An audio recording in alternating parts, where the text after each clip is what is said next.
Përshëndetje, unë quhem Romina Çaushaj, vi nga Departamenti i Shkencave Humane në Universitetin Mesdatar të Shqipërisë. Punimi im fokusohet te kapitulli human për brezat e rinj dhe mësuesve dhe teknologjia dhe roli i institucioneve arsimore të larta në kërkimet shkencore. Tani, qëllimi i studimit, po them 3 pika të nderuar dhe qëllimi i studimit është të vlerësojmë ndikimin e arsimit të lartë dhe zhvillimin e kompetencave digjitale të mësuesve, të evidentojmë cilat janë sfidat në pjesën e përdorimit të qëndrueshëm të teknologjisë në arsim dhe të sugjerojmë masa dhe përmirësime dhe politika në formimin e transformimit profesional. U vure një ndikim shumë i madh i transformimit digital gjatë kohës së pandemisë dhe në këtë jemi fokusuar, pra të gjithë mësuesët të gjithë mësuesët u vet objektivat, u vet administruan për përdorimin e digitalizimit e studimeve arsimore. Atëherë, objektivat specifik të masim nivelin e kompetencave digjitale sipas përvojës dhe niveleve arsimore, të analizohet përputhshmëria midis formimit universitar dhe praktikës reale në teknologji, të identifikojmë format më të përdorura të teknologjisë, të evidentohen pengesat dhe sfidat dhe të vlerësohet bashkëpunimi ndërkombëtar.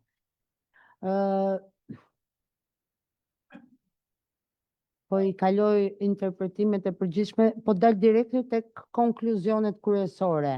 Ekziston një ndikim i madh pozitiv dhe domethënës në universitete dhe kompetencat digjitale përmes moduleve digjitale, pra është më i fortë bashkëpunimi ndërkombëtar dhe mësuesët e kërkojnë këtë, nuk ka lidhje midis moduleve universitare dhe bashkëpunimeve ndërkombëtare. Institucionet e arsimit të lartë kontribuojnë në zhvillimin dhe kompetencat digjitale dhe nënvizojmë që është mjaft e rëndësishme që të kemi programe bashkëpunimi ndërkombëtare.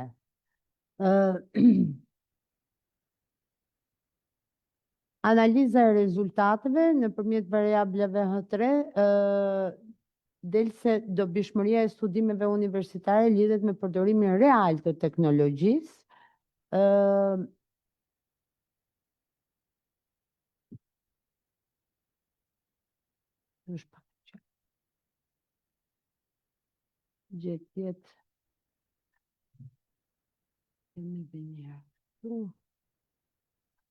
Atëherë, qëllimi i analizës ishte që të identifikonim të gjitha përvojat, perceptimet dhe pengesat e mësuesve lidhur me përdorimin e teknologjisë dhe dolëm në rezultatet se praktikat inovative dhe bashkëpunimet ndërkombëtare do ishin shumë frutëdhënëse për pjesën e rritjes reale të përdorimit të teknologjisë. E thash shkurtimisht për mos hëngur kohë. Faleminderit. Faleminderit. Vazhdojmë me prezantimin e radhës nga Dr. Ilir Gëdeshi dhe profesor Russell King. Diaspora shkencore shqiptare nga Shqipëria dhe Kosova, dhe a mund të përmbyset emigrimin i trurit. Faleminderit profesor.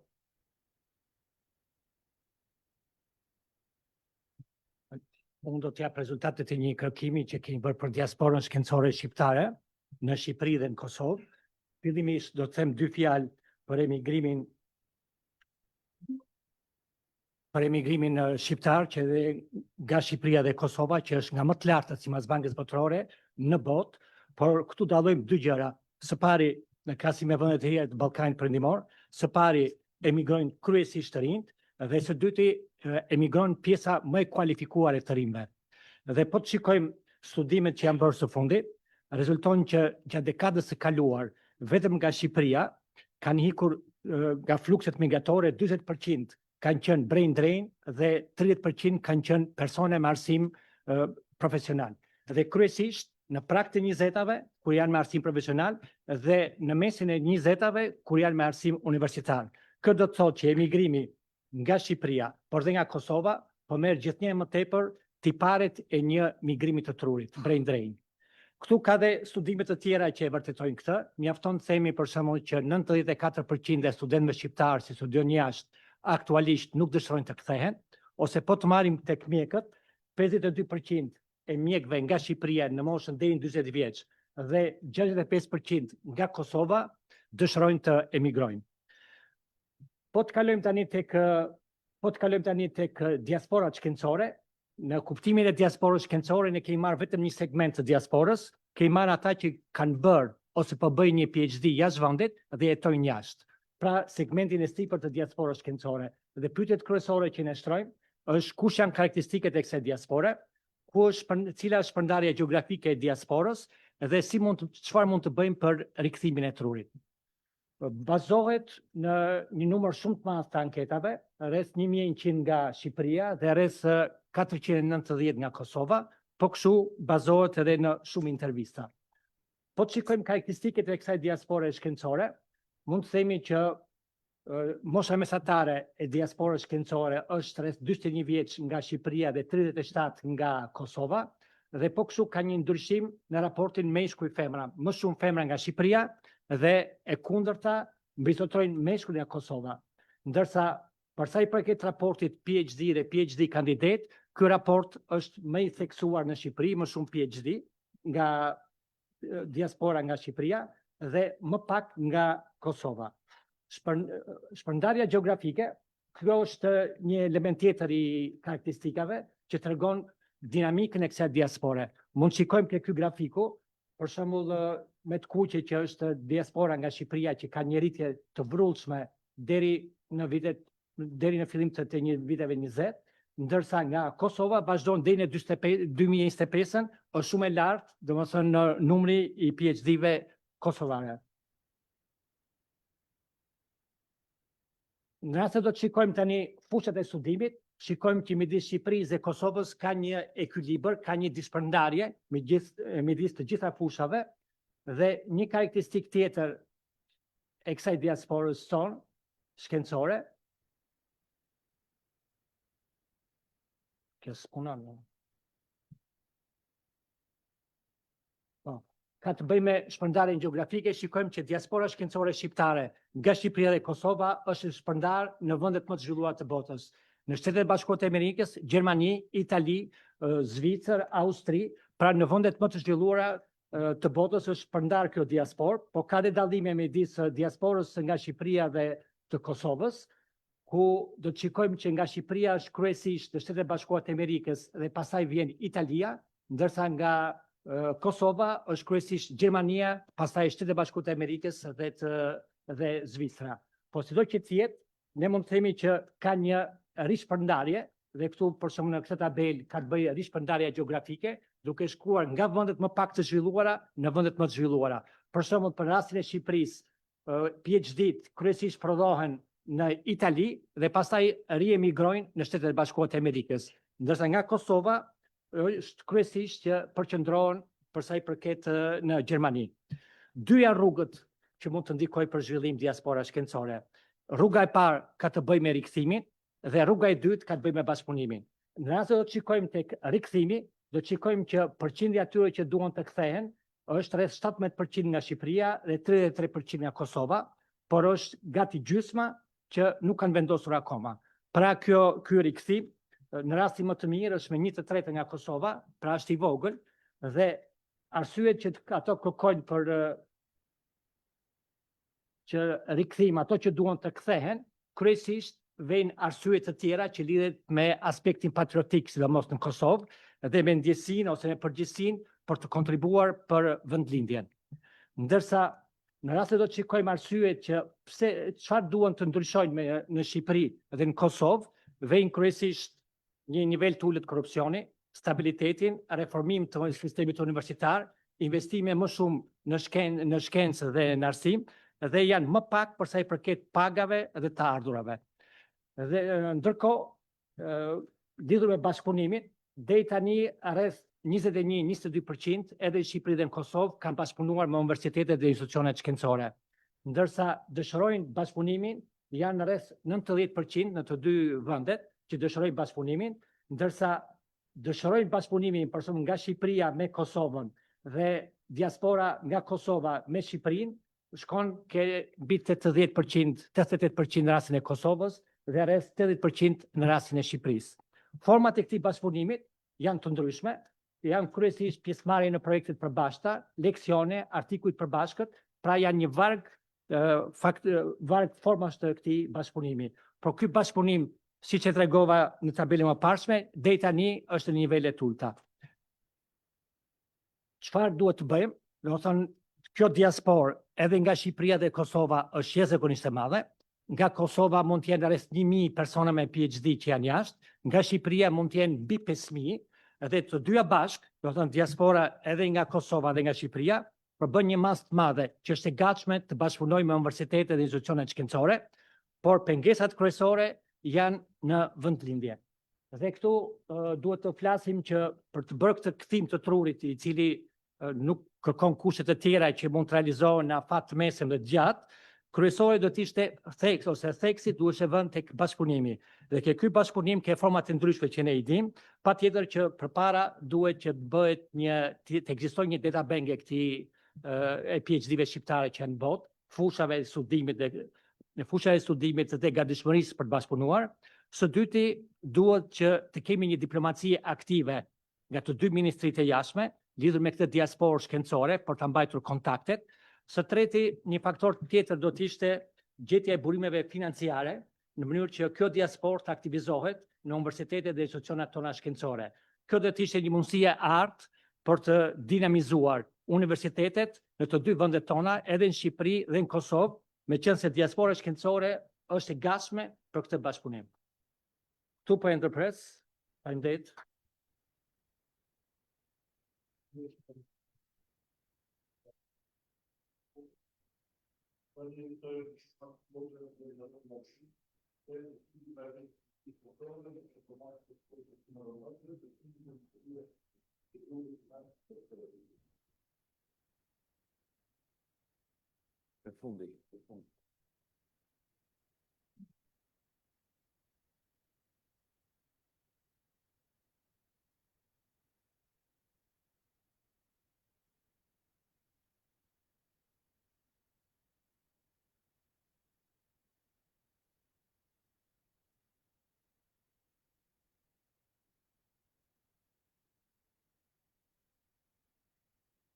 Good morning, everyone. It's a pleasure to be here. Thank you very much. My name is Thomas Kojaj, and together with Professor Loren Lazimi, we have prepared this article titled The Impact of Workforce Training on SME Export Performance, Evidence from Kosovo's Wood Industry. Since this conference brings together the Academies of Science of Albania and Kosovo to discuss about the labor market, this study focuses on one of the key employment sectors in Kosovo, the wood industry. So here is the outline of what we will be discussing, of course, starting with the introduction, context, and research problems, and concluding with the limitations, contributions, and practical implications. So, Kosovo's wood industry is one of the most promising industrial sectors in terms of economic growth, job creation, and exports. According to the Ministry of Trade and Industry, it employs over 1,400 people across more than 400 companies, with exports increasing by over 40% in 2019. However, despite this potential, a major barrier still remains: a shortage of skilled workers. But this is not unique to Kosovo. As shown in the literature, exporting is often the main and most feasible path for growth once the local market is saturated. However, in reality, studies show that many SMEs in the wood industry often face many classic export barriers, like limited funding, experience, and weak human capital, especially in developing regions. So, in this context, workforce training becomes essential because it enables firms to adopt new technologies, build international standards, and also remain competitive. In fact, studies by the International Labour Organization show that even basic training, like 2 to 3 days, can boost productivity and export readiness. In short, developing the human capital stands out as the key enabler of sustaining export growth in this sector. Before diving to the study, it's very important to point out the research problems. Firstly, as I previously mentioned, although the wood industry in Kosovo is considered as one of the most strategically important sectors For growth and exports, many SMEs struggle due to internal capacity gaps, especially in terms of human capital. Secondly, while the broader literature on SME internationalization often focuses on external barrier or financial constraints, much less attention has been paid to human capital factors, like employee training. And last but not least, there is very little empirical evidence from countries like Kosovo. We will now be discussing the research objectives. The main purpose of this article is to fill the previously mentioned gaps by investigating whether workforce training increases the probability that the wood manufacturing SME becomes an exporter. The research question is, to what extent does workforce training influence the likelihood of SMEs engaging in export activities? And in order to address this question, we have formed the hypothesis. Staff training increases the probability of exporting to the EU among SMEs. Moving on with the literature insights on why SMEs export and why training matters, in this slide we have to pay attention to two core ideas. First, SMEs that export gain measurable advantages from innovation to long-term survival. And second, training is a key enabler of exports, improving human capital to meet international demands. However, most SMEs underinvest in training due to resource constraints, despite evidence showing a very strong link between training and exports. To achieve and unlock this potential, supportive policies by the governments or different institutions are essential. For the methodology, this research uses a quantitative approach, collecting primary firm-level data through a structured survey. The sample includes 100 SMEs, which were selected randomly from the National Register of Companies in Kosovo. Additionally, to give a better qualitative understanding to the quantitative results, we have conducted 3 in-depth interviews with managers of well-established exporting firms in Albania, whose insights are reflected in the conclusion chapter. Continuing with the variables and data, the key dependent variable is the export status, treated as binary. On the other side, the key independent variable is whether the firm had provided workforce training to its company in the past 2 years. Together with Professor Lauren, we have also controlled for firm size, which is categorized into micro, small, medium, and large, and firm age, which is categorized into young, growing, mature, and established. The models used are binary, were logit and probit regressions. Here in this slide, we have the core findings. As shown here, staff training has a strong and statistically significant effect on the likelihood of exporting across both models, logit and probit. The marginal effects in panel B show that it increases the probability of exporting by over 32 percentage points. Among the control variables, we can see that small firms are significantly more likely to export compared to medium-sized ones. The large firm category was dropped due to perfect prediction, meaning that all the large firms exported, while the micro firms were absent from the sample. There were no micro firms. The firm age category was not significant, with all of their confidence intervals including 0. Overall, these results highlight the importance of staff training and firm size in shaping the export behavior. To conclude, I want to acknowledge a few limitations. Since the data is cross-sectional, we cannot establish causality. It's also possible that firms which already export can invest more in training. So the direction of influence can go both ways, also known as the reverse causality. Regarding the managerial insights which we previously mentioned, despite the small differences in their opinions, all the 3 managers agreed that staff training builds resilience, supports compliance, and increases market reach. So it must be embedded into the broader export strategies of the firms.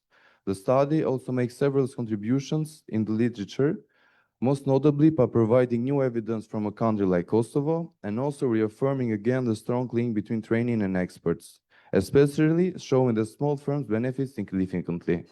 Practically, the message is very clear. SMEs should view workforce training as a core strategy, not as a cost. Stakeholders, from business associations to institutions, governments, and policymakers should actively support workforce training as a gateway to export readiness and competitiveness. Thank you very much for the attention. Thank you, Thomas. Atëherë ftoj kolegen Klaudjana Gorica, tem edukimi edhe Universiteti Sipërmarrës, analiza e dimensionit marketingu sipërmarrës në IAL. Përshëndetje të gjithëve, unë vi nga Universiteti i Tiranës, unë jam jap prej 20 viteve jap marketingun sipërmarrës, edhe bashkë me profesor Veland Ramadanin të dy jemi profesor të marketingut sipërmarrës, dhe në fakt një nga synimet ose nga e mora nxitjen për të bërë një përmbledhje, le themi, të punimeve që kanë bërë përpara, se nuk është për një studim posaçërisht për këtë, lidhet me faktin me dy sfida kryesore, me faktin sfidat që janë universitetet publike në Shqipëri, pra sfida për të qenë sipërmarrëse, teksa të gjithë flasin për sipërmarrje ose biznese sipërmarrëse, individ sipërmarrëse, pra vështirësia për të qenë të tillë, dhe e dyta me sfidat që kanë universitetet publike në këtë gjë. Prandaj testimi është bërë për 3 universitete publike të mëdha brenda Shqipërisë dhe lidhet pikërisht me faktin e nevojës për të patur një edukim sipërmarrës, me sfida që ka, jo sfida, po si mund të modelet konkrete se si një universitet mund shkojë të qenurit sipërmarrës, dhe me vështirësi që ka universitetet publike për të realizuar këtë. Thjesht janë disa nga kontributet që unë kam dhënë në këtë. Një strukturë pak a shumë, do mundom të ta kaloj fare këtë pjesën e teorisë. Thjesht pak ideja që pse marketingu sipërmarrës dhe pse institucionet publike. Që në vitin diku 83-84, pra gati prej 40 vitesh, për 4 dekada ka filluar të flitet për një marketing tjetër, ndryshe, një marketing që është i riskueshëm, që është shumë proaktiv, që krijon vlerë, që kursen para, që bën shumë me shumë pak burime, që është shumë i mirë, le themi, për ato institucione që janë drejt rritjes apo drejt sfidave për të qenë sipërmarrës, apo drejt një tregu që ndryshon dhe funksionon vetëm për këtë, kryesisht për këtë raste, një marketing që është shumë i mirë sa për institucionet publike apo kompanitë e mëdha, aq edhe për SME-t apo startup-e, që quhet entrepreneurial marketing ose një marketing i realizuar në mënyrë sipërmarrëse.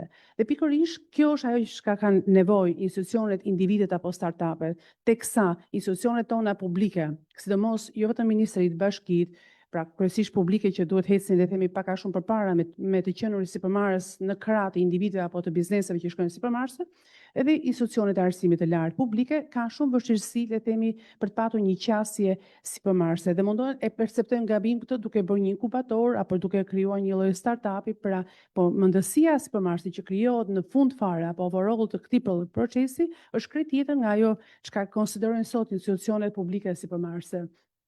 Dhe ka disa arsye pse duhet të jenë sipërmarrëse, sepse përfshin që në fillim fare targetin kryesor konsumator, që në këtë rast janë vetëm një le themi që janë studentët, por jo vetëm kaq, po bën bashkë bizneset, bën bashkë shoqërinë civile, pra përfshin të gjithë aktorët në këtë lloj procesi. Pra, institucionet e arsimit të lartë janë diku në një rrugë të ndërmjetme sapo kanë filluar midis një marketingu tradicional, i cili është një marketing i planifikuar, i kontrolluar, i parashikuar, që nuk merr nisma, nuk është risk marrës përsipër i riskut, edhe një marketingu i realizuar në mënyrë sipërmarrëse. Marketingu sipërmarrës është një marketing i cili ka veç përfitime institucionet e arsimit të lartë publike, duke patur parasysh jo vetëm të gjithë aktorët që marrin pjesë, nëse institucionet publike marrin në konsiderat le themi vetëm studentët, teksa krijojnë vlerën, por nuk mundohen të krijojnë le themi shërbime ekstra për le themi për pjesët e tjera, për tregun le themi, ose nuk ka një qasje proaktive ndaj biznesit, nuk bën një sistem le themi një shpërndarës apo të krijojë një vlerë që të transmetohet mirë dhe të le të kemi një qasje proaktive edhe për studentët që janë targeti kryesor. Pra kur themi një orientim ndaj konsumatorëve që është një nga vlerat më nga dimensionet kryesore të marketingut sipërmarrës, ne kemi parasysh të paktën dhe vetëm studentët, po jo vetëm kaq.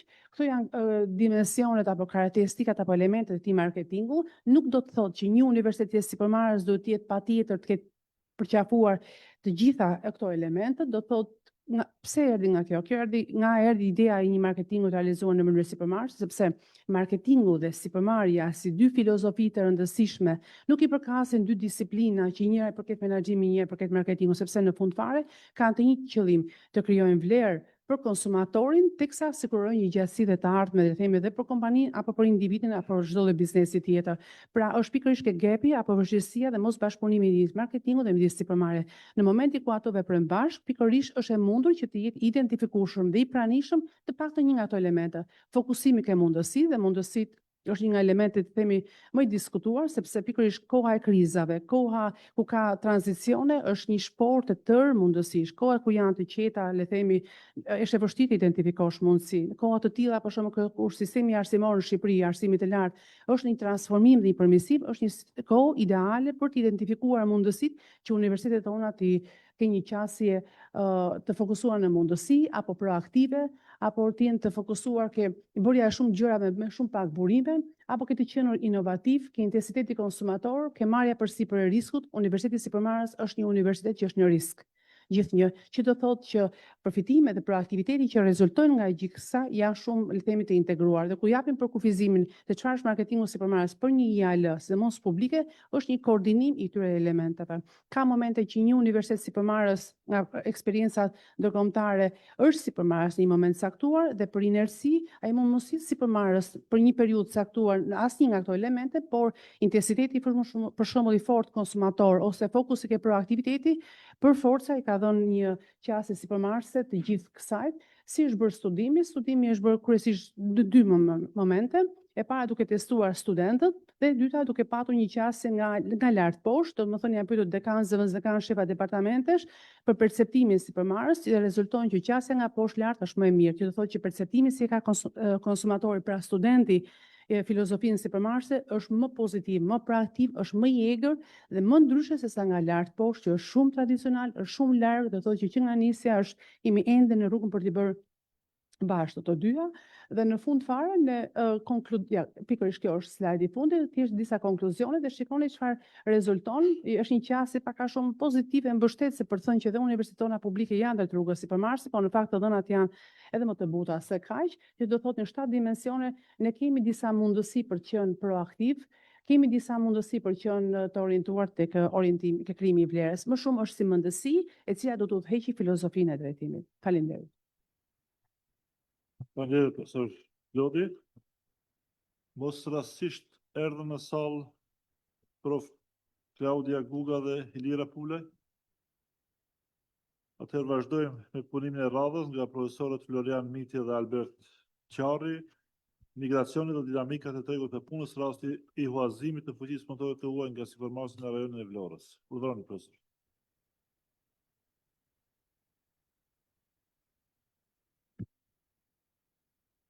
Përshëndetje të gjithëve, unë jam Florian Miti, jam profesor i asociuar pranë Universitetit të Vlorës, Ismail Qemali, Fakulteti Ekonomik, dhe duke u nisur edhe nga tematika që kishte kjo konferencë, vendosa që të bëja një studim posaçërisht të lidhur me migracionin dhe e shumë të rinjve në zonën e Vlorës dhe problematikat që ka krijuar pikërisht ky lloj migracioni në sipërmarrësit, vendas të cilët po shikojnë si alternativ punësimin e punëtorëve të huaj dhe do ta shikojmë më vonë se kryesisht se nga vinë ata. Ndaj edhe kaloj çik më shpejt për efektet e të kohës. Në fakt studimi është ende në zhvillim e sipër, janë akoma duke u zhvilluar, po themi, intervistat, ndaj edhe të dhënat janë paraprake. Ideja është që të përdor një regresion logjistik pak a shumë si dhe kolegu parafolës për të gjetur atë lloj probabiliteti që kanë firmat kryesisht ato të mesme për të huazuar punëtor të huaj, po themi, nga jashtë. Variablat kryesore që unë do të shikoj janë pak a shumë forma e biznesit, në qoftë se është SHPK apo person fizik e kështu me radhë, forma juridike, sektori në të cilin ai prodhon, është prodhim, ndërtim, tregti e kështu me radhë, numri punonjësve, sa e madhe është firma, zona ku operon, sezonaliteti i veprimtarisë së tyre, si dhe pastaj një krahasim midis punëtorëve të huaj dhe atyre vendas. Për sa i përket një statistike, aktualisht janë 40 plotësor që janë plotësuar në nivel firme, janë plotësor të strukturuar dhe pyetjat që unë kam bërë janë shumë specifike dhe në shumicën e rasteve janë bërë edhe në formën e intervistës, pra jo thjesht një plotësor i plotësuar në mënyrë po themi mekanike, por edhe një vazhdimsi e pyetjes përtej atyre që ka plotësori, për të kuptuar çik më shumë edhe mbi dinamikat edhe për të parë edhe ecurin që ajo na intereson më tepër, si është ecuria më pas. Kështu që okay, si analizë paraprake, SHPK-t janë ato që kanë marrë numrin më të madh, po themi të këtij plotësori. Madhësia e biznesit, po flasim për biznese kryesisht që kanë të bëjnë me 10 deri në 20 punëtor dhe 6 deri në 10 punëtor të angazhuar. Firmat e mëdha kanë mbi 50, janë shumë pak, janë disa firma po themi që operojnë më shumë në pjesën e turizmit, që e tejkalojnë këtë pjesë. Janë disa struktura edhe këto zakonisht janë edhe SHPK janë. Sektorët e aktivitetit që ato janë, kryesisht në turizëm, hoteleri, restorant, kemi shërbime, kemi tregti dhe prodhim. Ndërtim janë më pak firma. Ato që na rezultojnë deri tani, që janë të dhëna paraprake, është që shumica e firmave kanë, po themi, problematika me punëzënien dhe në qoftë se shikoni, ajo pjesa me blu aty është vërtet alarmante për bizneset, ku gati 80%, diçka më shumë, kanë hasur vështirësi për të gjetur punëtor vendas. Dhe ajo që rrihet pastaj është me punësimin sezonal, dhe kjo nuk është për shkak të firmave, por sepse aplikimi që bëjnë të huajt është aplikim maksimumi 1 vjeçar, 6 deri në 12 muaj, dhe pastaj ky duhet të ripërsëritet si aplikim, pra duhet të bëhet viza nga e para apo të aplikohet nga e para tek zyrat e punës. Përfundime paraprake janë ato që cilat janë kriteret apo karakteristikat që shtyn punëdhënësit vendas lokal për të kërkuar punëtor të huaj dhe shikoni që është e pavitueshme fakti që ka një mungesë punëtorësh vendas në radhë të parë dhe kjo pastaj çon edhe për të parë më tej, por ajo që është surprizuese në disa raste nuk është thjesht çështja që ka të bëjë me koston e punës, që është kosto më ulët tek punëtorët e huaj, nuk është një motiv, po themi, kryesor ky, edhe pse ka firma që e aplikojnë këtë proces për të marrë punëtor me sidomos ata që janë në të pa trajnuar mirë, kështu që i marrin dhe me një kosto shumë herë më të ulët, por po themi që një nga arsyet më shumë të rëndësishme, sipas edhe intervistave që unë kam zhvilluar, ka të bëjë me gatishmërinë për turne dhe orare më fleksibël, të cilët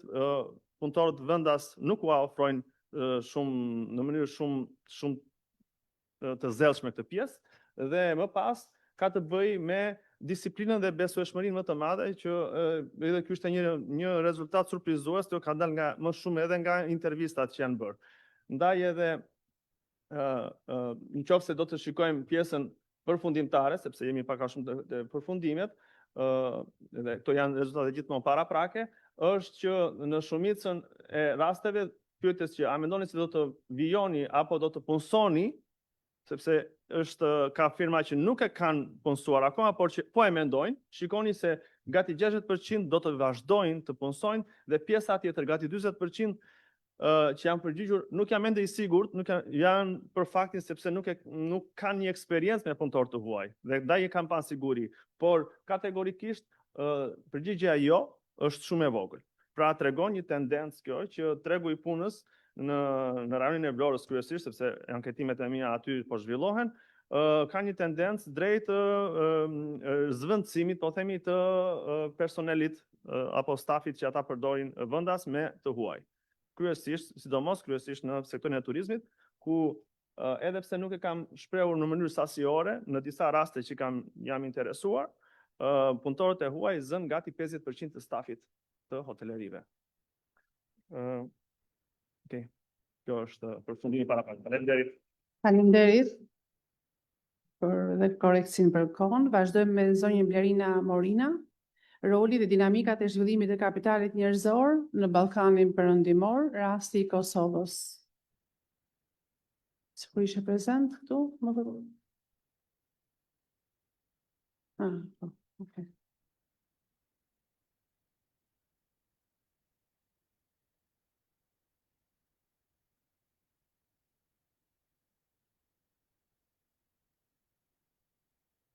Shëndetje gjithëve, unë jam Bleri Morino, studiuesi i ekonomisë nga Kosova. Kam provuar të elaboroj një çështje që tashmë veç është diskutuar në disa punime, roli i kapitalit human në zhvillimin e gjithë rajonit, me theks Kosova, në stigmen e përdorimit të kapitalit, ose përdorë ose e humb. Është një qëllimi i definimit, do të thotë trendeve të rolit kapitalit në Ballkanin Perëndimor. Kapitali njerëzor referohet fuqisë punëtore aktive, e cila është e gatshme të kryejë aktivitete të ndryshme. Aftësitë dhe njohuritë janë forca lëvizëse e kapitalit human. Struktura demografike e Ballkanit Perëndimor, ose parasysh se Ballkani Perëndimor është një popullsi e defragmentuar mes shteteve të vogla, që përbëjnë përafërsisht 4% të gjithë popullsisë të Evropës. Edukimi dhe kapitali human. Edukimi ka rëndësi të madhe në zhvillimin e kapitalit human, po ose parasysh edhe nevojat për njohuri të reja shkaku i ndryshimeve teknologjike. Migrimi është një element tjetër që kanos ose rrezikon kapitalin human, ku theks të veçantë kanë vendet si me struktura më të mëdha të emigrimit, siç janë shqiptarët dhe serbët. Përqindja është e cekur në slajde, për mos u vonuar. Leje të qëndrimit në Bashkimin Evropian dhe vendet e EFTA-s, është një grafikon që tregon renditjen e këtyre lejeve. Arsyet e largimit të kapitalit human nga rajoni i Ballkanit, si arsye kryesore është pagat e ulta dhe papunësia strukturore që ballafaqohet ky rajon. Dallimi mes pagave mes vendeve të Ballkanit Perëndimor 6 dhe Evropës Juglindore. Dhe Bashkimit Evropian, vendet e zhvilluar Bashkimit Evropian. Lëvizshmëria e personave bazuar në aftësi. Këto është një grafikon që tregon vendet e Ballkanit në bazë të aftësive. Kapitali human dhe tregjet e punës. Këto është një grafikon tjetër që tregon strukturën e punësimit mes vendeve të Ballkanit Perëndimor. Kërkesa për aftësi dhe mos përputja mes tyre, po së parasysh kërkesat e mëdha për ndryshime teknologjike që ndodhin në botë, nevojitet një proaktivitet në krijimin e moduleve ose në programet të reja të aftësimit dhe aftësimit. Këto është një relacion mes kapitalit human, migrimi dhe tregut të punës, që tregon interaktivitetin mes tyre. Konteksti i Kosovës, po së parasysh Kosova është një shoqëri e re, si aset kryesor ka kapitalin human, duke bazuar edhe në neto eksportin që më shumë të ka në shërbime. Këtu vjen në shprehje edhe roli i edukimit të kapitalit human. Tregu i punës dhe kërkesa për aftësi. Kjo veç u përshkru baka shumë. Nevojitet aftësi treja për t'ju përshtatur ndryshime tekniko-teknologjike dhe një qasje proaktive të bazuar në inovacion dhe njohuri të reja. Struktura demografike po ashtu pasqyron nevojën për planifikim të ndryshimeve të vazhdueshme.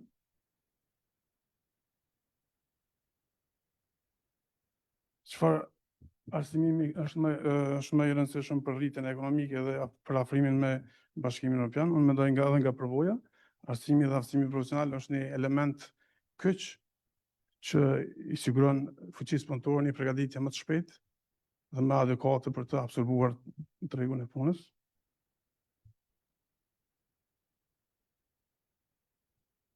Avantazhet e kapitalit human në rajon dhe pasojë në Kosovë, pak a shumë u cekën. Kapitali njerëzor në Kosovë disponon njohuri të gjuhëve të huaja që bën të mundshme eksportin e shërbimeve, outsourcingun, kryesisht në fushën e ICT-s dhe shërbimeve tjera që lidhen me sektorët. Kjo veç u përshkru pak a shumë për të mos marrë kohë. Te konkluzionet për të ndjekur këto ndryshime të shpejta, pra nevojitet një çështje proaktive dhe një strategji gjithëpërfshirëse që do të mundsonte orientimin e kapitalit human drejt nevojave të tregut jo vetëm rajonal, por edhe evropian, pasi ne aspirojmë të jemi pjesë e këtij tregu. Si rekomandime dhe incentiva që kjo mund me i përfshi rritja e fondeve për arsimin në STEM, përderisa sot gjithë orientimi i universiteteve ka qenë më herët në programet që kanë kriju kuadrat të tepërta, nevojitet për të përshtatur kërkesave të tregut, nevojitet kryesisht programet që inkorporojnë në vete sistemin STEM, reformat arsimore, kurrikulat në shkolla, vendosja partneritete me institucione publike, private dhe do të përfshija gjithë stakeholderëve në dialogun publik, investimet në qendra dhe laboratore krekemor, pashtu edhe krijimi i databazës së kuadrove që do të angazhoheshin në sektor të ndryshëm publik dhe privat. Krijimi i incentiva për zhvillim moral, pasë parasysh se jo gjithë kapitali human është i orientuar në nivelet më të larta të edukimit, ka edhe kategori që ka nivel më të ulët edukimit dhe nevojitet një angazhim edhe kësaj pjese të shoqërisë. Kryesisht në zhvillimin rural, për të shmangur shpopullimin e zonave rurale përmes angazhimit të tyre në veprimtari agrobiznesore ose agroturizëm ose diçka të zeshme.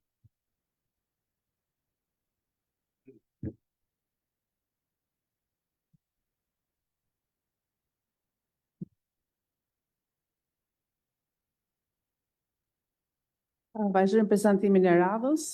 Ka përcjellimin e përshtatjeve të dijeve, ndikimin e ndërmarrësve të kthyer në biznes, arsim dhe inovacion nga Agron Hajdari, Krasniqi dhe profesor Veland Ramadani.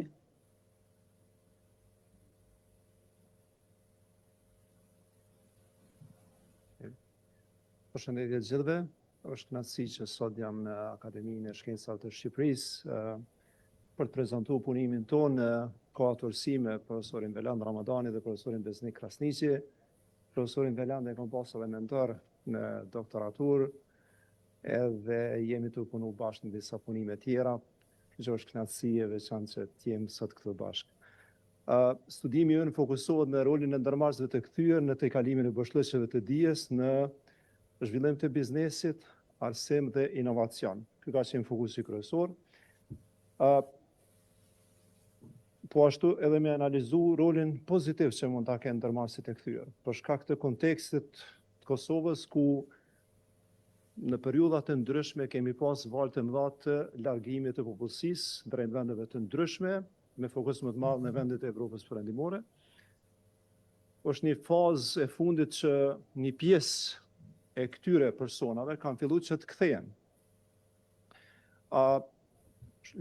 Literatura flet për një gjeneratë të tretë të cilët kanë vendosur që të kthehen, po edhe një pjesë të popullsisë e cila ndoshta ka migruar në periudhat më të fundit.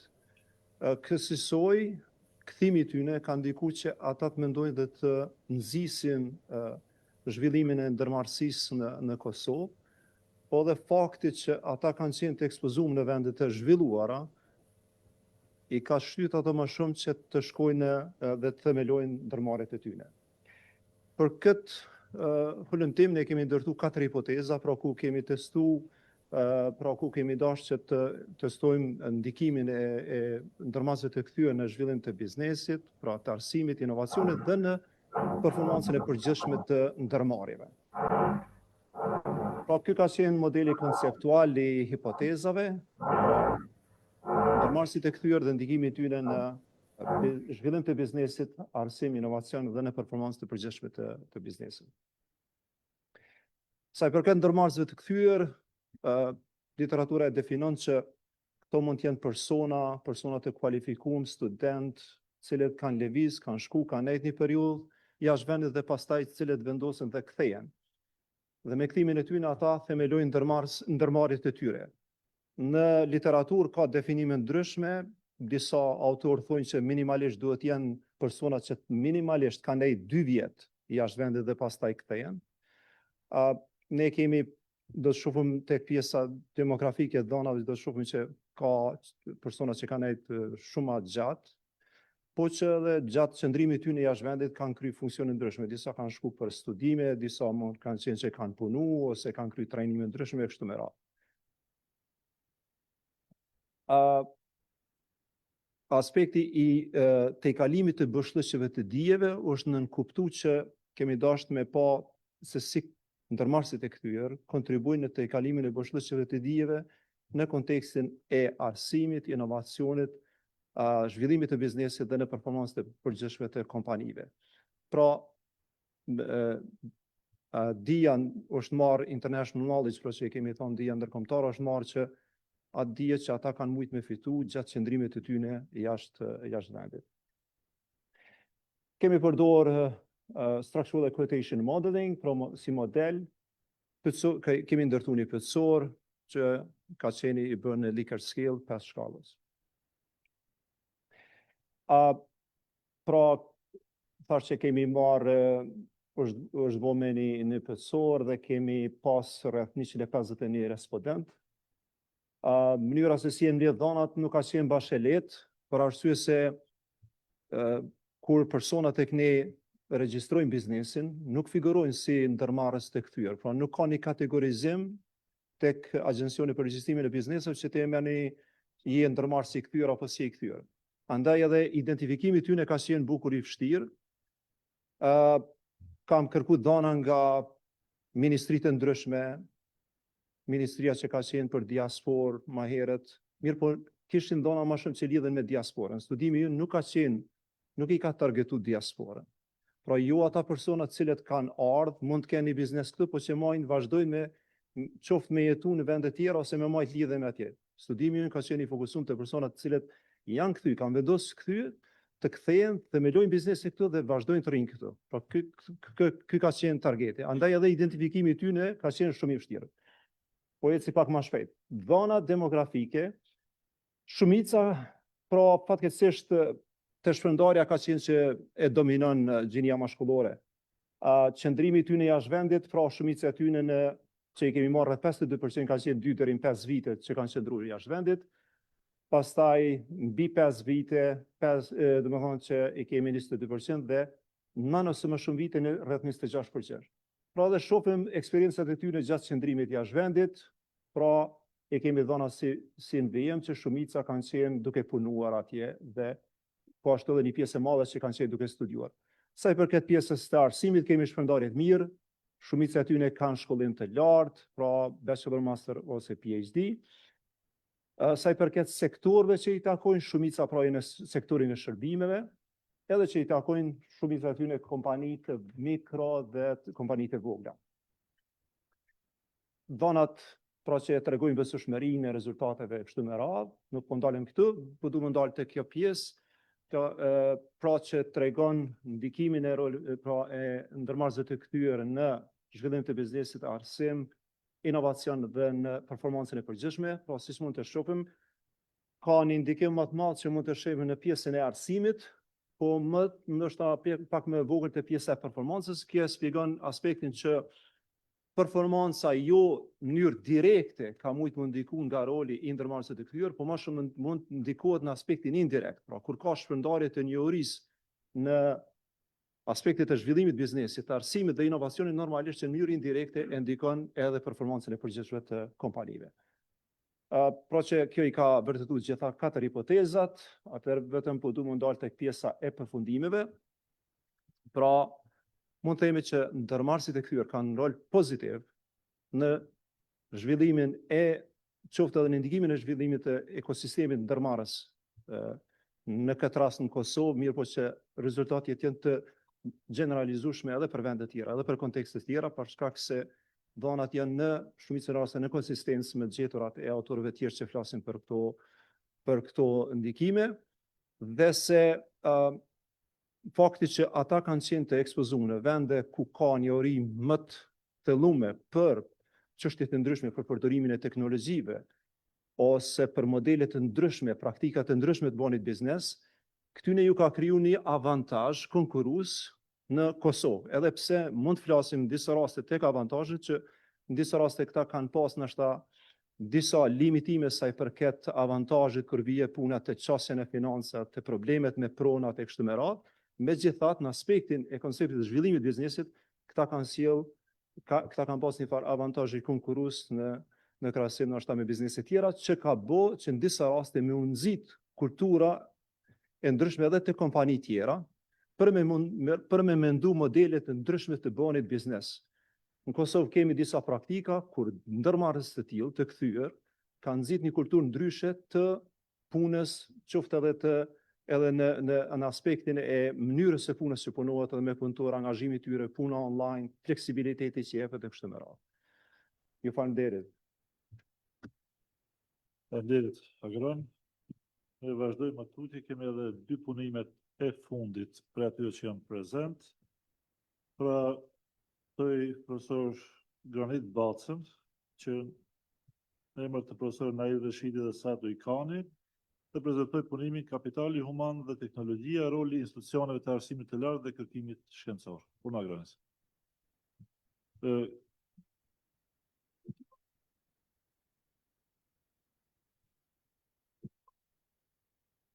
Përshëndetje të gjithëve, unë quhem Granit Baca, jam nga Fakulteti i Ekonomisë Universiteti i Prishtinës, sot para jush kam prezantu punimin me titull Kapitali Human dhe Teknologjia, roli i institucioneve të arsimit të lartë dhe kërkimit shkencor. Në epokën e transformimit digital, tregu i punës po ndryshon jashtëzakonisht shumë. Sot punonësit nuk mjafton të kenë vetëm arsim formal, por duhet të kenë edhe kompetenca digitale, fleksibilitet si dhe aftësi për inovacion. Një studim ose një raport në fakt nga Bashkimi Evropian dhe OECD-a po thekson që humani kapital ose kapitali human në fakt është motori i inovacionit. Kjo do të thotë që zhvillimi ekonomik, por edhe zhvillimi teknologjik i një vendi nuk mund të ndodhë pa njerëz të përgatitur mirë dhe pa njerëz që dinë të përdorin dhe të krijojnë teknologji.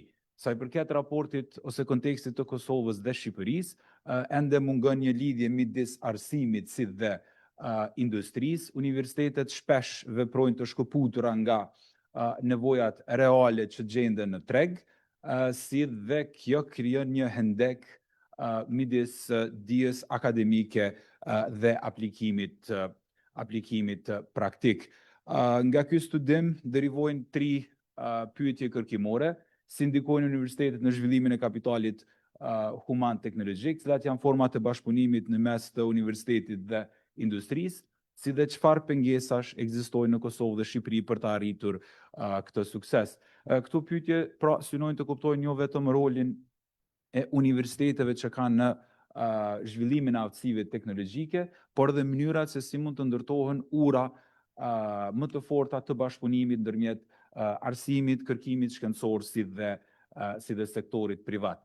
Korniza teorike bazohet në disa teori moderne dhe klasike. Është teoria e kapitalit human nga autori Becker, i cili thekson që investimi në arsim rrit dukshëm produktivitetin. Modelet e inovacionit ose triple helixit thekson që duhet të ekzistojë një trekëndsh i bashkëpunimit në mes të universitetit, industrisë dhe qeverisë për të krijuar një vlerë ekonomike. si dhe teoria e zhvillimit endogen, teknologjia pra vjen si rezultat i kapitalit njerëzor. Këto teori pra na ndihmojnë me kuptu pse universitetet nuk janë vetëm institucione që ofrojnë ose që japin dije, por janë akter kyç në prodhimin e inovacionit dhe zhvillimit teknologjik.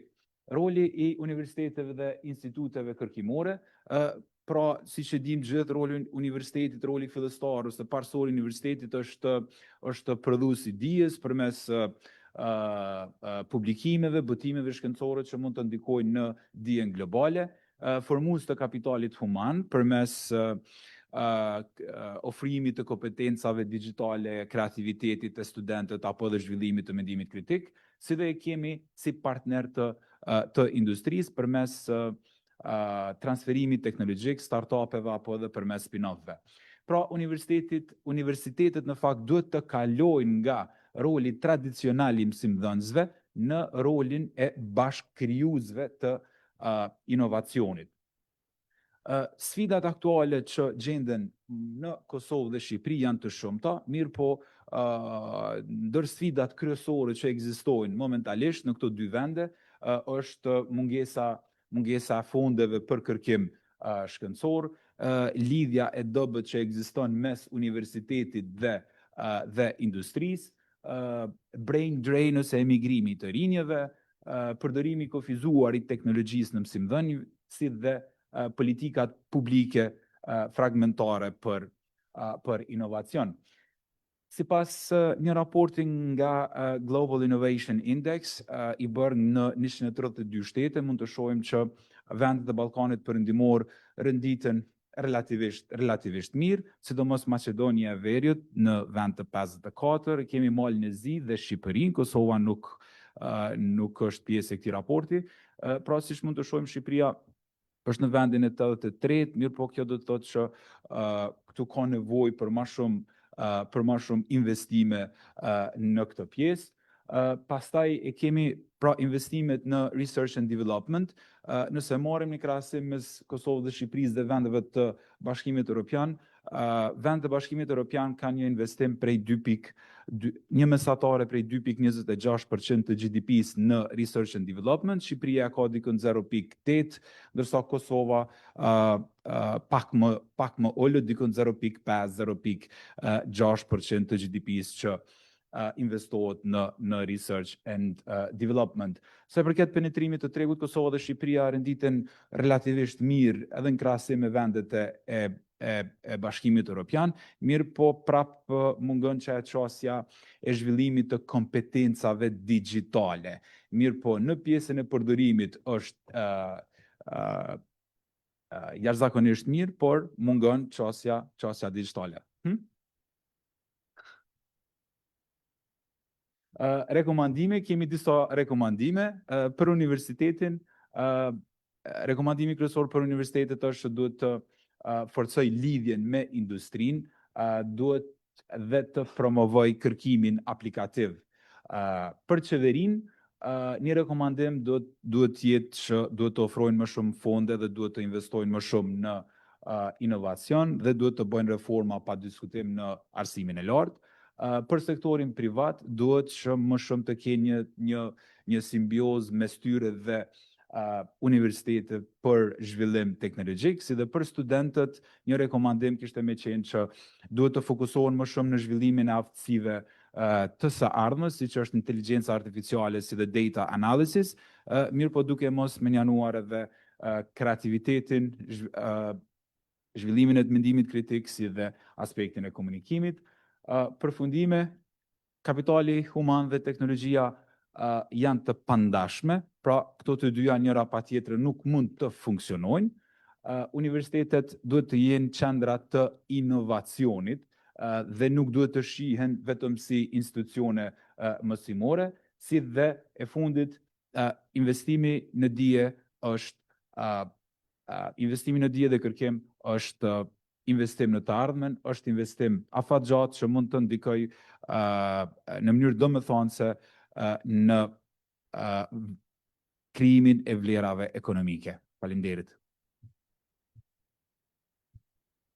Dhe tani vazhdojmë prezantimin e fundit nga Dr. Gens Zhushi, rritja e kapitalit njerëzor akademik nëpërmjet teknologjisë AI, një vlerësim nëpërmjet SEM-it, rritjes së produktivitetit të shkrimit akademik nëpërmjet ChatGPT-s. Faleminderit.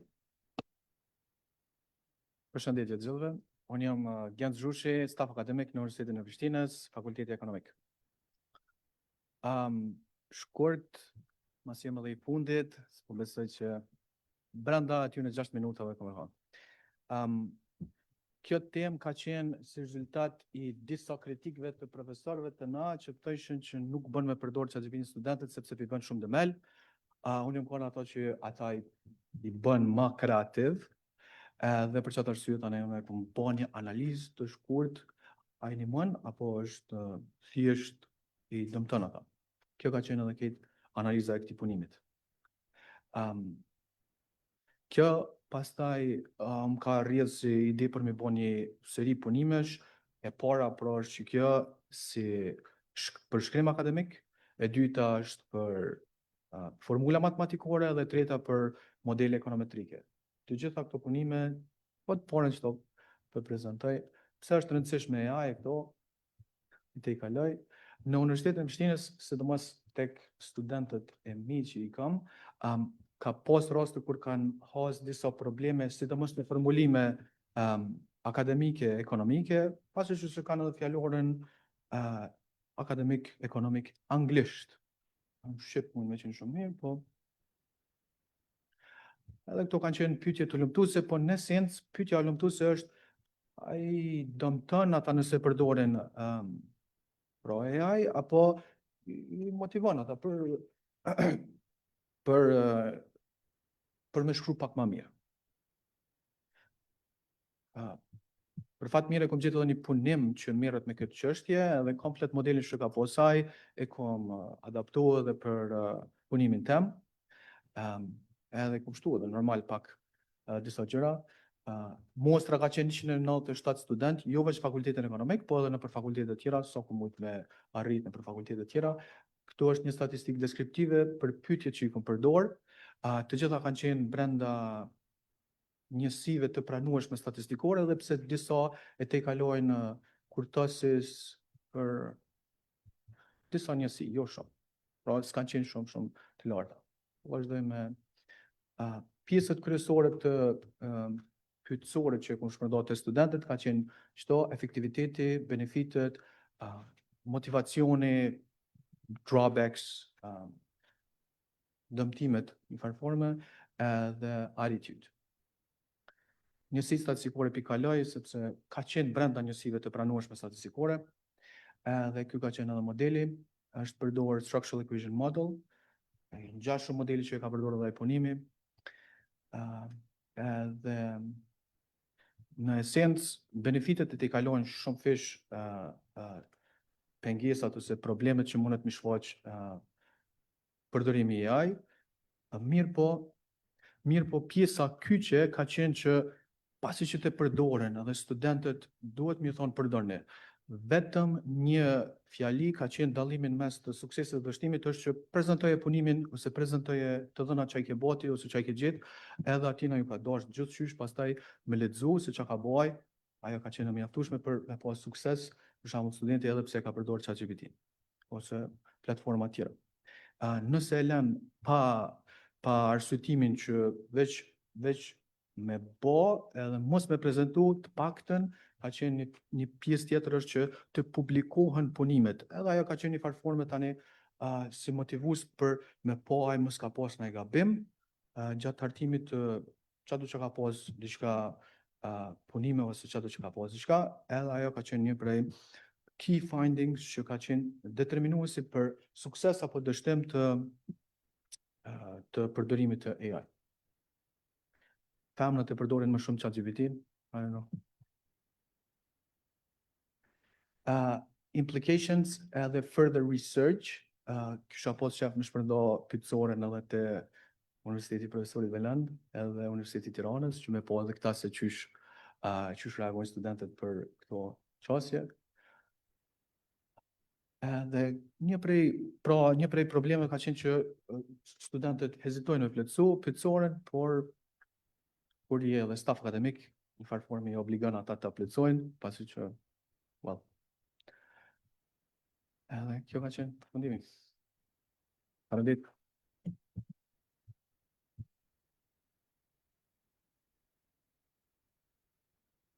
Faleminderit, Gens. Po do të jemi të interesuar mjaft për ta shpërndar profesorin edhe në universitetet tona. Dhe ta shkojmë kush është si themi më hazardxhi se tjerës. Duke shfrytzuar pra ChatGPT-n.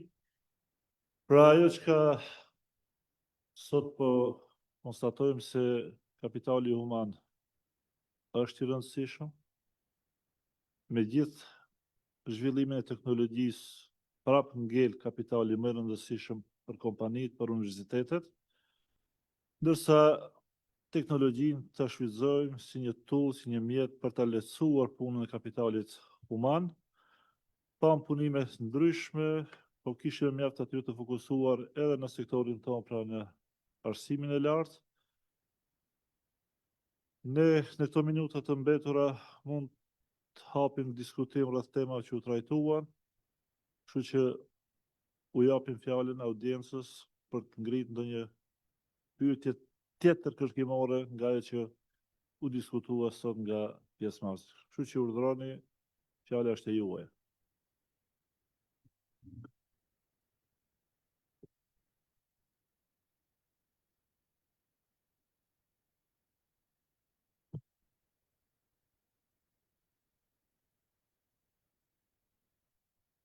Ndërkohë ka dhe një thjesht si informacion, deri në muajin dhjetor do kemi kohë, do i dërgohen me email për të bërë gati punime sipas standardit që po bëhet gati shpejt dhe në fillim të janarit votimi do jetë gati i printuar në hard copy dhe në formë elektronike për proceedings.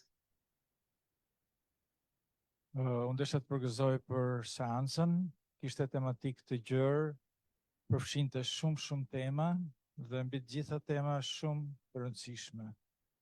Po përmend disa nga elementet kryesor që plotësojnë objektivin e kësaj seance, duke filluar që nga tema e parë që kishte të bënte me sistemin e pensioneve në Shqipëri, që është një nga sistemet e parë që vuan pikërisht mungesën e zhvillimit demografik. Kalojmë tek pjesa e dytë që zoti Gëdeshi e trajtoi shumë mirë hikjen e trurit dhe format që duhet gjejmë për të bashkëpunuar me to. Dhe pastaj ke tema e tretë që u trajtua në 4, në mos gaboj 4 ose 5 kumtesa, që ka të bëjë me kapitalin human. Këtu desha të ndalesha vetëm në një pikë që në të gjitha temat mungon të në një farë mënyre analiza e vlerës së stokut kapitalit njerëzor. Do të thonë, teorikisht, Kombet e Bashkuara kanë nxjerrë tregues tashmë që masin vlerën e stokut kapitalit njerëzor, është formula e famshme e fromërisë,